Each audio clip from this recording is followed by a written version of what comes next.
So it's a 60 minutes exam. You get two questions, both are mandatory. And if you talk about the task one, for academic people, it's always a report writing. And for GT candidates, it's always a letter writing. एक ही statement आती है, एक ही question आता है, उसको change नहीं आप कर सकते, ठीक है? और अटेम्प्ट भी मैंडेटरी करना होता है.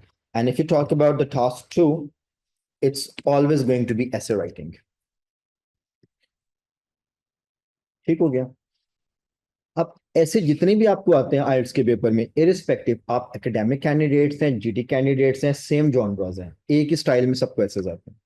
इसलिए जब हम एसेस पढ़ते हैं तो वो एक ही क्लास में सबको कवर कर लेते हैं. मगर जब कल हम टास्क वन पढ़ेंगे तो एकेडमिक वालों का क्वेश्चन डिफरेंट होगा और जीटी वालों का डिफरेंट होगा. बट एग्जाम में जिस दिन आप एग्जाम देने के लिए जाते हैं, so you get different questions, ठीक है? जब पेपर बेस्ड एग्जाम था तो पेपर बेस्ड एग्जाम में एकेडमिक वाले जितने कैंडिडेट्स थे सबको एक ही तरह की रिपोर्ट आती थी और ऐसे भी एक ही आता था, ठीक है? फॉर एग्जाम्पल अगर 500 लोग पेपर दे रहे हैं और 300 बंदा जो है वो एकेडमिक है, तो you get the same questions. और जो 200 पीपल है उनको सेम लेटर और सेम ऐसे, मगर वो ऐसे जो है ना वो डिफरेंट होता था. एकेडमिक वाला को डिफरेंट आता था और जीटी का डिफरेंट आता था. ये वो बात है जब पेपर बेस्ड एग्जाम होता था. अब जब आप एग्जाम देने जाएंगे, फॉर एग्जाम्पल आप सबकी एक ही दिन डेट बुक हो गई है, हम फर्स्ट में कर लेते हैं just to take an example, और आप सब एक रूम में बैठ के पेपर दे रहे हैं और एक ही टाइम पे आपका टेस्ट है, तो हर शख्स का पेपर डिफरेंट होगा. क्या होगा? इतना मायूसी से क्यों बोल रहे हैं? अच्छे से बोलें. क्या होगा? डिफरेंट होगा. क्योंकि वो कंप्यूटर सिलेक्ट करता है, उस दिन देगा कोई पेपर सिलेक्ट नहीं होता कि आज सबको यही पेपर देना है. जो आइल्स वाले हैं, अगर आपको याद हो तो पहले क्या होता था कि महीने में 2 या 3 डेट्स होती थी, जब आप एग्जाम देने जाते पेपर वहीं पर रख लेते थे, ठीक है?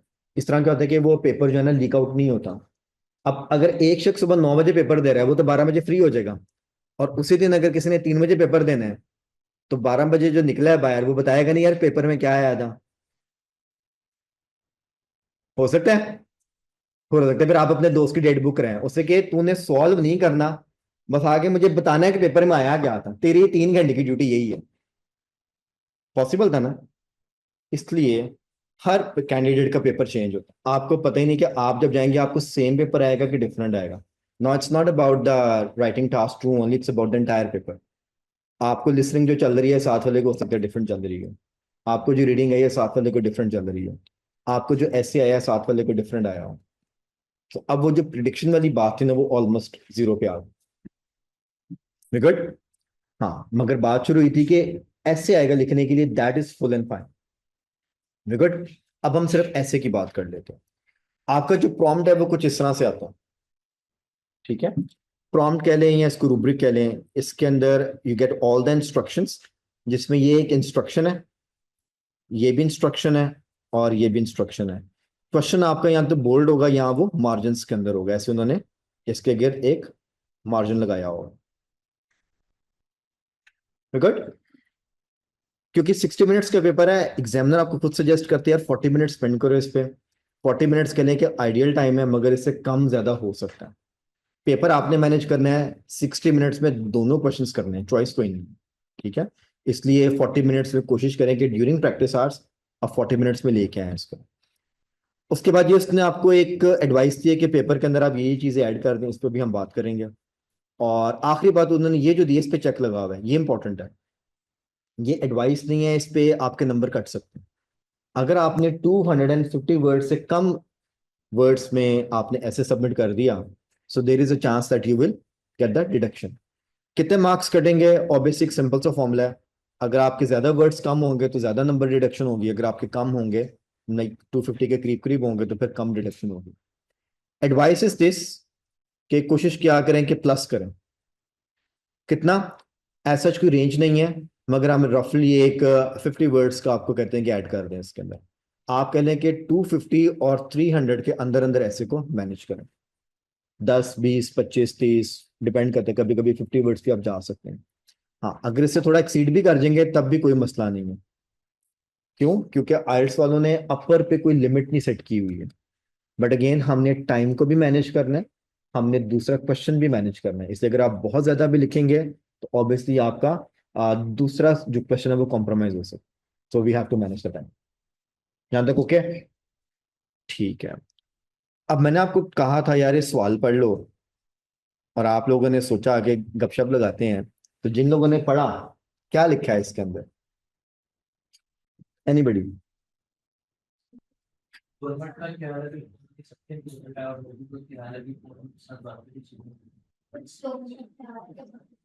अच्छा, जो ये कुछ लोग हैं, ये गवर्नमेंट के भी हो सकते हैं वैसे। ये तो एक जनरल बात होगी है कि government thinks that economic progress is their most important goal. क्योंकि जब भी कोई गवर्नमेंट आती है तो वो इकोनॉमी को इम्प्रूव करने की कोशिश करती है। Economy is very simple thing. आपके पास पैसे हैं, आप बहुत कुछ कर सकते हैं। क्या ख्याल है? आपके जेब में जब पैसा होता है क्या होता है? फिर दिल करता है अच्छा आज फलानी जगह ना खाना खाने चलो, आज मैं ये चीज ना खरीद लूं। और जब पैसे ना हो, फिर तो ऐड देके भी गुस्सा आ रहा था, ये क्यों आ गई ऐड, ऐसे आगे करो इसको। ठीक है? क्यों? क्योंकि वो आपको जो एक इनविटेशन आता है ना, और फिर आपको देखे पैसे तो है नहीं है, इनविटेशन का क्या करना? Making sense?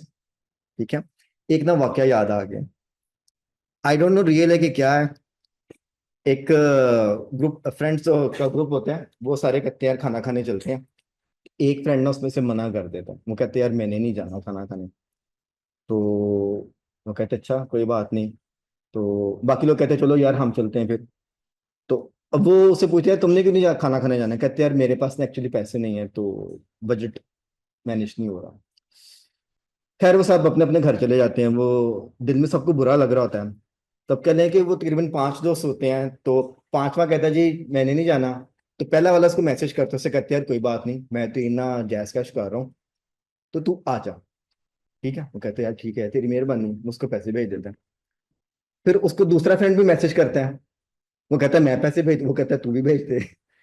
तीसरा और चौथा, वो चारों से पैसे मंगवा लेते हैं। ठीक है? और खाना खाने जाता है, तो एक का वो पे कर देता है, तो बाकी इसको तो दिहाड़ी लग गई फिर। ठीक है? तो ये एक जोक था मुझे किसी ने सेंड किया था, तो कई बार ऐसे भी फ्रेंड्स करते हैं। सो तो इकोनॉमी प्रोग्रेस का सिंपल सा मतलब है you have money to spend. और कोई भी गवर्नमेंट अगर पावर में आती है, और अगर उनके पास पैसे हैं खर्च करने के लिए, तो तभी डेवलपमेंट्स के काम होते हैं।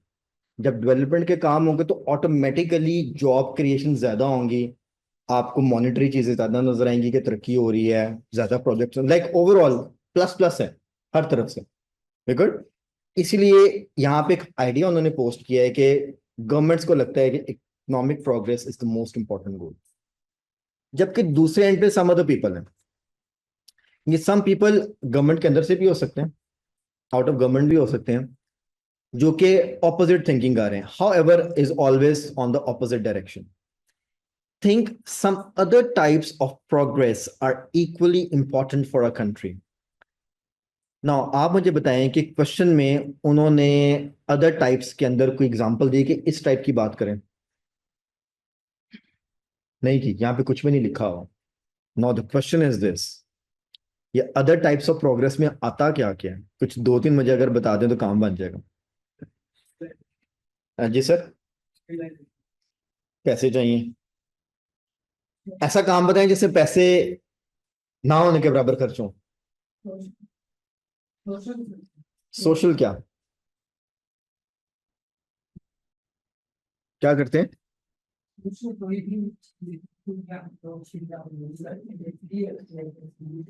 ये फ्री है? अच्छा आप सोशल बोल रहे हैं, मुझे शोषण सुनाई दे रहा है। शोषण का मतलब है ना, आई थिंक शायद हिंदी का वर्ड है। शोषण का मतलब होता है किसी का बुरा करना। अच्छा सोशल, सोशल कुछ कुछ करीब है, और बताएं। जैसे पैसे ना खर्च हो, और गवर्नमेंट लेवल पे सोचना है, गवर्नमेंट ऐसा और क्या कर सकती है जिसके अंदर उसका इकोनॉमी के अलावा जो है ना थोड़ा सा नजर है। ऑब्वियसली पैसे अब हर चीज में खर्च होने हैं, मगर है कि उसमें जो उसका आउटपुट है ना, वो मनी ना हो, उसका आउटपुट कुछ और हो। इस सेंस में सोचें, ऐसी कौन सी रिफॉर्म्स, ऐसे कौन सा काम गवर्नमेंट कर सकती है जिसका आउटपुट पैसा ना हो, आउटपुट कुछ और हो, इस सेंस में ले लें। चलिए इंडस्ट्रियलाइजेशन का आपका पॉइंट ले लेते हैं। अगर गवर्नमेंट इंडस्ट्री ज्यादा लगाती है तो ज्यादा जॉब्स आएंगी, मगर ये ना एक्चुअली इनडायरेक्टली पैसों से जाके मिल रहा है, इसका आउटपुट भी ज्यादा इकोनॉमी से रिलेटेड।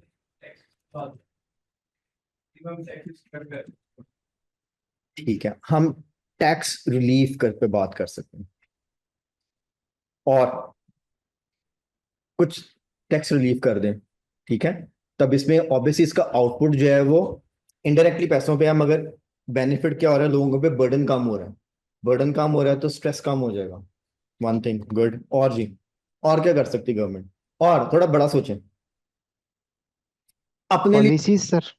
ठीक है, चलिए मैं इसको रिफ्रेश करता हूँ। अपने लिए सोचें कि गवर्नमेंट ऐसा कुछ क्या करे कि आपको इससे बड़ा फायदा हो जाए, आप कहें हाँ यार ये मुझे बड़ा फायदा हो रहा है। बात तो पॉलिसिस पे आएगी, मगर कौन सी पॉलिसिस?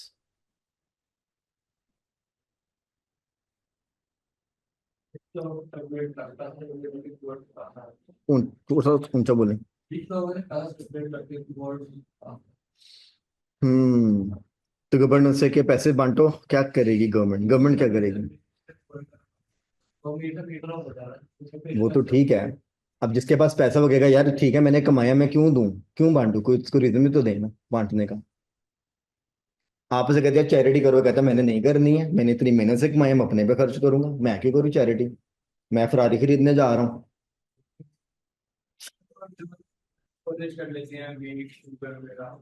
ठीक है, very good, now we are coming to the points, ठीक है। आप क्या कहते हैं इसको, ज़िक्र अंदोजी को इंग्लिश में क्या कहा था हमने उस दिन, वर्ड बात की थी?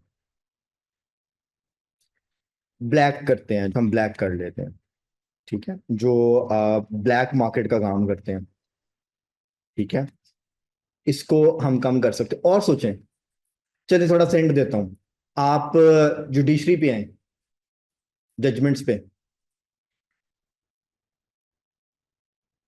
सोचें, कुछ कुछ ज़हन में आ रही बात? अगर जुडिशियल सिस्टम पे आए, let's suppose if it just talk about Pakistan, तो यहाँ पर जुडिशरी सिस्टम जो है वो प्रोलॉन्ग बहुत है, जल्दी फैसले नहीं आते, टाइम बड़ा लगता है। अगर जल्दी फैसले आने शुरू हो जाएं तो आप जजमेंट्स बेहतर कर सकते हैं, इसका टाइम कम कर सकते हैं। अगर पाकिस्तान का इमेज अच्छा बनाना है पूरी दुनिया में, और क्या ऐसा गवर्नमेंट कर सकती है इकोनॉमी के अलावा, कि पाकिस्तान का इमेज और बेहतर हो जाए? इस तरह की स्कीम्स।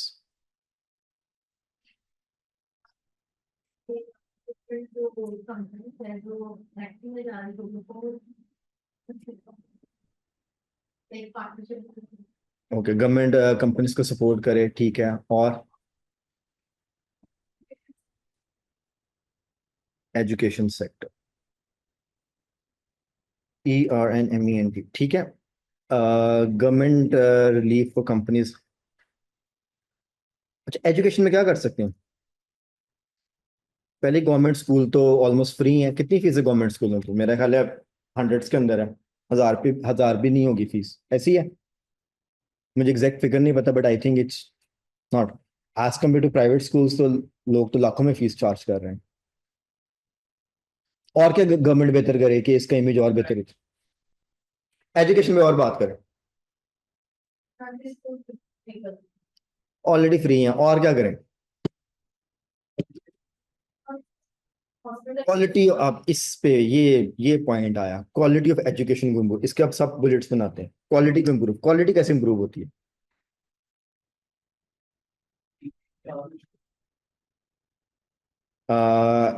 टीचर्स को बेटर इक्विप्ड करें, ठीक है। आप कह लें कि ट्रेंड टीचर लेके हैं। और टीचर को पढ़ाने के लिए क्या चाहिए होता है? इक्विपमेंट्स, बुक्स, ठीक है। आप उनको लेटेस्ट टेक्नोलॉजीज दे दें,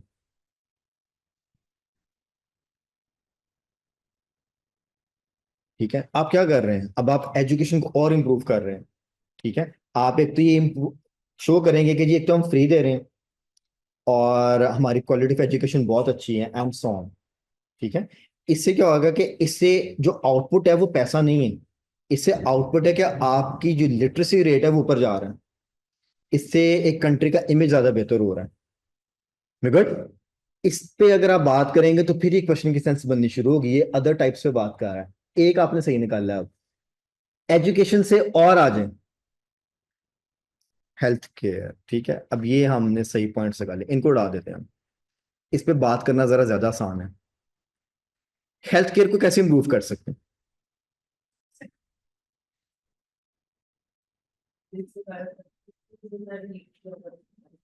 क्या किया जा सकता है?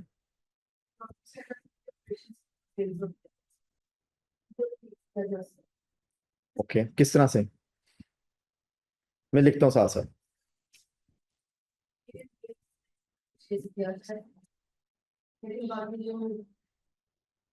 Medicine extra medicine sometimes government में अपने फ्री की चीजें खुली तो करेंगे। हम इन्हीं बुलेट्स को अब इंडस्ट्री चेंज कर लेते हैं। आप क्वालिटी को इम्प्रूव करें। कैसे इम्प्रूव करेंगे? अगेन इक्विपमेंट दें, चीज़ों को फ्री करें, हॉस्पिटल्स को और अच्छे से बनाएं। ठीक है, आप उसमें ट्रेन स्टाफ लेके आएं। ठीक है, और इक्विपमेंट्स आते हैं। ठीक है, इक्विपमेंट्स के साथ हम प्लस माइनस हो गया, ट्रेंड स्टाफ, EQUIP, इक्विपमेंट्स और प्लस आप मेडिसिन कर दो। तो क्या हो रहा है? इसका जो आउटपुट है वो क्या निकल रहा है? पैसा आ रहा है इसका आउटपुट। इसका आउटपुट आपका हेल्दी नेशन है। ठीक है, लोग अगर बीमार होते हैं तो आप इस पे कर सकते हैं। हाँ जी, are we getting the point? बात समझ आ रही है? ये अदर टाइप्स में क्या है कि आप कुछ ऐसा गवर्नमेंट से करवाना चाहें जिसका आउटपुट पैसा ना हो, कुछ और हो। गुड। अच्छा, एक और, हमारा जब ये मौसम चेंज होता है तो स्मोक का बड़ा आ जाता है, तो फिर क्या करना चाहिए? किस पे बात हो रही है? एनवायरमेंट पे।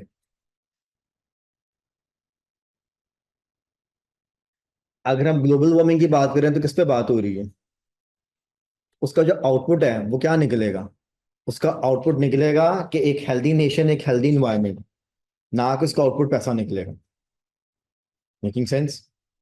तो जब इकोनॉमिक प्रोग्रेस की बात आती है ना, economic progress is always about कि कोई भी ऐसा काम किया जाए जिसका आउटपुट मॉनेटरी हो, मनी की फॉर्म में हो। और अगर हम उसके ऑपोजिट साइड पे जाएं, कोई भी ऐसा काम जिसका आउटपुट जो है वो पैसा नहीं होना चाहिए। अब ये सारे काम करने के लिए आपको ऑब्वियसली पैसे चाहिए, मगर इसका जो आउटपुट है वो पैसा नहीं है। इसलिए फिर कुछ लोग जो गवर्नमेंट में आते हैं वो ज्यादातर उस पर ज्यादा फोकस करते हैं जिससे पैसा जनरेट हो।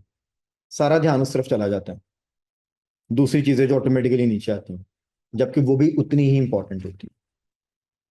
आप समझ आया क्वेश्चन का क्रक्स? ठीक है, ये जो काम हमने भी किया इसको बोलते हैं क्वेश्चन एनालिसिस। अगर आप ऐसे कैंडिडेट हैं जिसको क्वेश्चन दें और उसको हाथ में खारिश स्टार्ट हो जाती है कि मैं लिखूं बस फटाफट, अब अगर टाइपिंग की बात करें फिर उंगलियां चलनी शुरू हो जाती है, बस लिख दें और सवाल को ना समझें, तो फिर क्या होगा? आपका आंसर हो जाएगा ऑफ टॉपिक। और अगर आप ऑफ टॉपिक जाएंगे तो फिर बैंड जो है ना आपका एकदम नीचे ड्रॉप हो जाता है। So you have to write according to the content, that's really important. उसके लिए जो सबसे पहला स्टेप है उसको हम बोलते हैं क्वेश्चन एनालिसिस, जो कि आपने अभी मेरे साथ मिलकर किया। So always think about it, question क्या पूछ रहा है, क्या बात कर रहा है और किस सेंस में हमने बात करनी है। So now we know, some people से इकोनॉमिक प्रोग्रेस, इसमें आप कोई भी आप बात कर लें जिससे पैसा जनरेट होगा। ठीक है, इंडस्ट्रियलाइजेशन की बात कर लें, कुछ भी कर लें। और दूसरा ये है कि other types of progress are equally important. अब इसमें दो स्कूल्स ऑफ थॉट है, कुछ लोगों का ये मानना है और कुछ लोगों का ये मानना है। इसलिए उन्होंने कहा जी कुछ लोग ये कह रहे हैं और कुछ लोग ये कह रहे हैं। क्वेश्चन आपसे ये है, दोनों पे बात कर। अब इस क्वेश्चन का आपको क्रक्स समझाने लगा हूं। अब ये सारा क्लियर हो जाएगा, फिर हमने सिर्फ इसका फॉर्मेट चेक करना है। आप समझ लें थोड़ी देर के लिए कि आप सब गवर्नमेंट है। ले लो, दे जोन से लेने, जोन सी वजारत लेनी ले लो। ठीक है, वजीर बन गए सारे। ठीक है, आप इस वक्त गवर्नमेंट है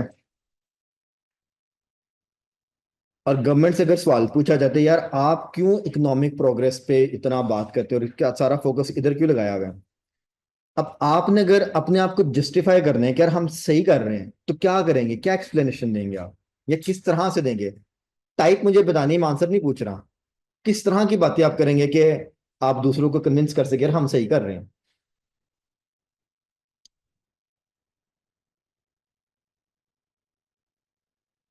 चलें, पैराफ्रेज करता हूँ क्वेश्चन को। अगर आपने किसी को कन्विंस करना हो तो क्या करते हैं? किसी भी चीज के लिए? रीजनिंग। बस उसके एडवांटेजेस बताते हैं आप। ठीक है, आपने जब भी अपने आप को जस्टिफाई करना था, आप सपोर्ट में बात करते हैं, और सपोर्ट में आप बात करते हैं हमेशा पॉजिटिव एलिमेंट्स की। आप ये बताएंगे कि जी अगर हम इकोनॉमिक पे काम करें तो इसका आउटपुट क्या निकलेगा, इसका फायदा क्या होगा, तभी तो आप जस्टिफाई करेंगे कि मेरे एक्शंस करेक्ट हैं। गुड, यहां तक ओके है? अब आ जाते हैं दूसरी तरफ के लोग। अब आप छोड़ दें वजारत सारी, गवर्नमेंट से बाहर आ जाओ। ठीक है, समझाओ दूसरे दूसरे लोग, आम लोग हो गए। यहाँ पे हम कहते हैं other people, some other people. और आपका यहां पर अब टारगेट है अदर टाइप्स ऑफ प्रोग्रेस। आप क्या करेंगे? आपने अगर बात साबित करनी है अपनी और आप दूसरे एंड से बात करें तो फिर कैसे बताएंगे? मुश्किल सवाल पूछ लिया है। आप भी तो सपोर्ट करेंगे कि हम क्यों कह रहे हैं दूसरी तरफ की बात करें।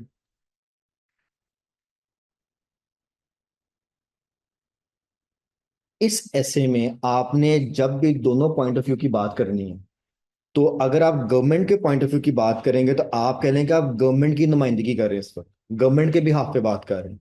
तो गवर्नमेंट जब अपना पॉइंट ऑफ व्यू रखेगी तो वो ये बताएगी ना कि हम इकोनॉमिक प्रोग्रेस पे क्यों बात करते हैं, क्योंकि राइटर आप हैं सर। आपको उसके अंदर पॉजिटिव बातें लिखनी पड़ेंगी सारी। अब आप आ जाएंगे उनकी नुमाइंदगी में, हमको रिप्रेजेंट करेंगे जो दूसरी तरफ के लोग हैं, और वो ये बात कर रहे हैं कि यार इकोनॉमिक अपनी जगह पे है मगर दूसरी तरह की प्रोग्रेस भी तो होनी चाहिए। अब राइटर अगर आप हैं और आपने उनका पॉइंट ऑफ व्यू देना है तो उनको भी तो जस्टिफाई करना है, तो फिर क्या करेंगे? फिर भी आप पॉजिटिव बातें लिखेंगे। Now that's the trick in the question. whenever the question comes, discuss both views। तो आपने हमेशा इसमें रिप्रेजेंटेशन करनी होती है दो डिफरेंट ग्रुप्स की। तो दोनों को अगर आपने जस्टिफाई करवाना है, किसी तीसरे को बताना है, और वो तीसरा यहाँ पे एग्जामिनर है, क्या गवर्नमेंट ये क्यों कहती है, अदर पीपल ये क्यों कहते हैं, सपोर्ट में बात होगी तो हमेशा पॉजिटिव होगी। ये वही बातें हैं कि एक टॉपिक ले लें कि जैसे कंट्री की प्रोग्रेस की बात कर लें और दो ग्रुपों को बिठा दें, एक कहेगा जी पैसे और दूसरा कहेगा यार पैसों के साथ दूसरी चीजें भी। तो दोनों अपनी अपनी दलीलें पेश करेंगे और जस्टिफाई करेंगे। सेंस बनी?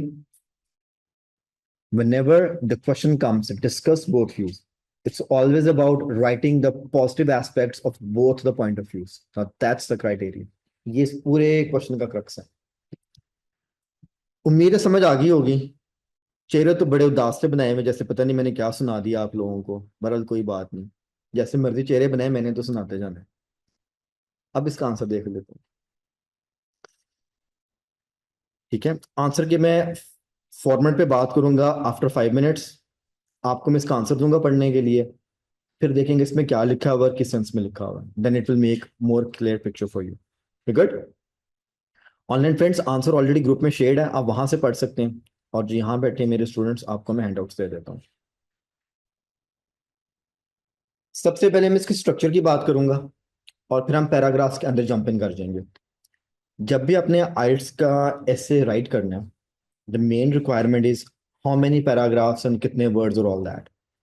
सो first of all my dear friends, what you need to do is, आपने आइल्स के पेपर में हमेशा 4 पैराग्राफ बनाने हैं। ठीक है, इवन दो इस पर्टिकुलर क्वेश्चन को लेके कुछ टीचर्स का मानना है कि 5 पैराग्राफ बनने चाहिए।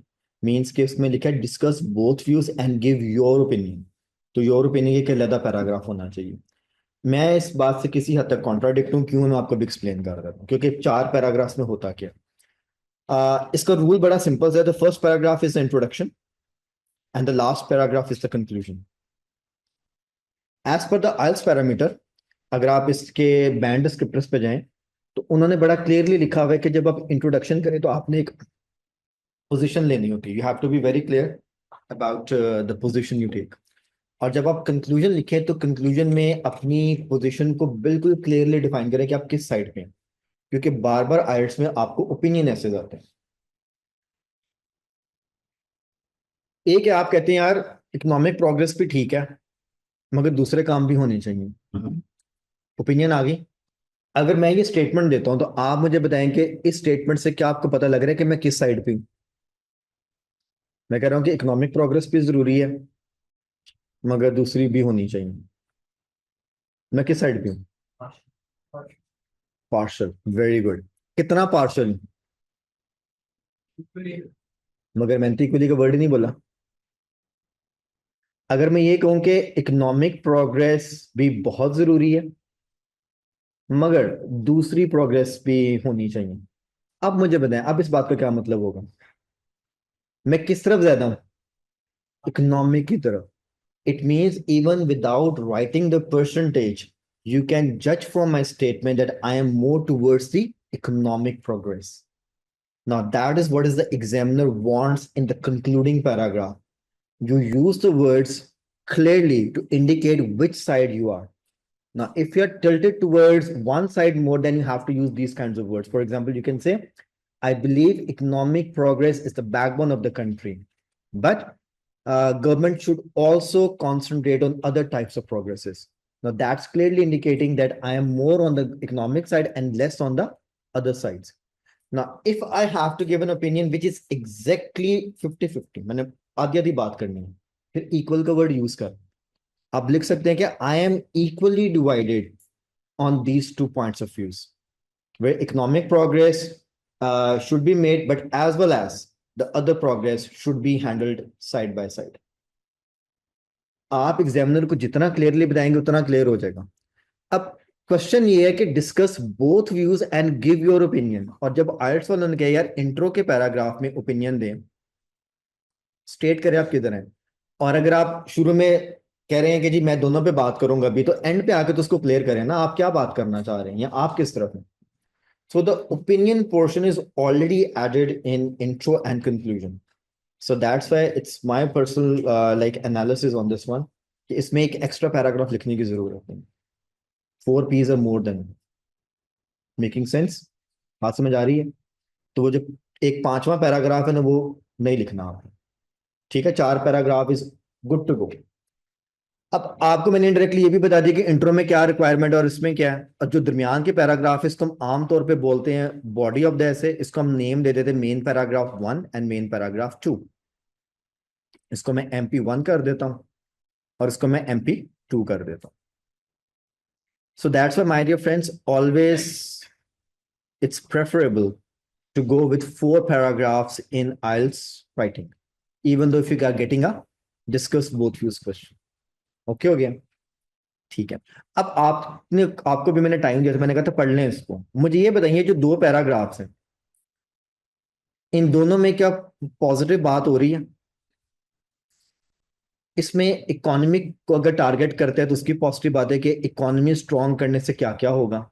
ऑब्वियसली आपकी डेवलपमेंट आ जाएगी मॉनेटरी, जिसके अंदर रोड्स, यूनिवर्सिटीज और हॉस्पिटल्स, बिल्डिंग्स सबकी बात की गई है। ऑन द सेम टाइम दूसरे पैराग्राफ में क्लियरली मेंशन है कि अदर टाइप्स ऑफ प्रोग्रेस कौन सी होती हैं जिसका आउटपुट पैसा नहीं होगा। जिसमें यहाँ पे लिखा हुआ है कि आप सोशल जस्टिस दें, आप ह्यूमन राइट्स को मेंटेन करें, आप इन्वायरमेंट पे काम करें, जिसका आउटपुट एक्चुअली मनी नहीं है मगर उसका इम्पैक्ट ओवरऑल नेशन पे जाता है। Making sense? ठीक है। फॉर एग्जाम्पल एक जनरल सी बात कर लेते हैं। आजकल ये इंडिया और पाकिस्तान का बड़ा थोड़ा सा टसल चल रहा है। तो कुछ अर्सा अगर पीछे चले जाएं और जब इंडियन एक प्लेन बॉर्डर क्रॉस करके आ गया था and fight went on and plane crash हो गया एंड ऑल दैट, तो उनका जो फौजी था, अगर पाकिस्तान गवर्नमेंट ने इसको वापस कर दिया तो ये एक अच्छा जेस्चर था। ये पूरी दुनिया में एक अच्छा जेस्चर गया है कि जंग नहीं चाहते। Making sense? अगर उसको पकड़ लेते, उसको मारते या और कुछ कर देते तो बात किसी और तरफ चली जानी थी। गुड। सो ये एक चीज होती है क्योंकि न्यूज में तो आ जाता है ना। एक होता है ना कि यार आपने A to A फायर किया, जहाज क्रैश हुआ, बंदे वैसे ही मर गए, फिर तो कुछ नहीं हो सकता। मगर एक बंदा जिंदा बच गया है और आप उसको बाद में किल करते हैं या मारते हैं किसी भी रीजन से, तो डेफिनेटली वो फिर बात कुछ और होगी। सो ये क्या शो किया? एक अच्छा gesture from the country to another country.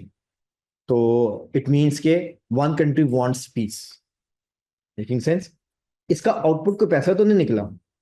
मगर यहाँ से गवर्नमेंट पॉलिसी, यहाँ से नेशन का जो रद्द-ए-अमल है, इस तरह की बहुत सारी चीजें जो है वो पोर्ट्रे हो जाती हैं। इसीलिए अगर आप इन्वायरमेंट पे काम करते हैं, पूरी दुनिया में उसका एक आता है जिसके अंदर ये ग्रीन एंड क्लीन प्रोजेक्ट्स की मैंने बात की है। इसको नाम भी दे सकते हैं। एक जो पिछली गवर्नमेंट थी इमरान खान की, उसमें एक 1 मिलियन ट्रीज का प्रोजेक्ट था। अगर हम प्रेजेंट गवर्नमेंट की बात करें, ये जो भी मिस मरियम की चल रही है, तो इसके अंदर आपका ग्रीन एंड क्लीन पंजाब की एक चल रहा है, थीम चल रहा है। तो इसलिए मैंने फिर इसको नेम नहीं किया, मैंने बस इसका ग्रीन एंड क्लीन प्रोजेक्ट। ये वही वाला है। इसका आउटपुट क्या आ रहा है? इसका आउटपुट कोई पैसा नहीं है। इसका आउटपुट ये कि जब आप बाहर जाएंगे आपको शहर साफ सुथरा मिलेगा, अच्छा लगेगा, तो जो भी आएगा वो इस चीज को पसंद करता है। Making sense? तो ये अदर टाइप्स ऑफ प्रोग्रेस के अंदर ऐड हो रहा है। यहां तक मेरे साथ है? ठीक है, एक फाइनल इसको overview and then we will sum up the lecture. So when you are talking about the introduction paragraph, ये मैंने आपको बोल्ड करके दिया, आपने कुछ भी ऐसा नहीं करना। इंट्रोडक्शन पैराग्राफ का जो फॉर्मूला है, फॉर्मूला इज वेरी सिंपल। आपने टॉपिक को रीराइट करना होता है, जिसको हम बोलते हैं टॉपिक पैराफ्रेजिंग। और उसके बाद आपने इसमें एक आंसर देना होता है, जो उसने आपसे पूछा है उसका जवाब आपने देना होता है।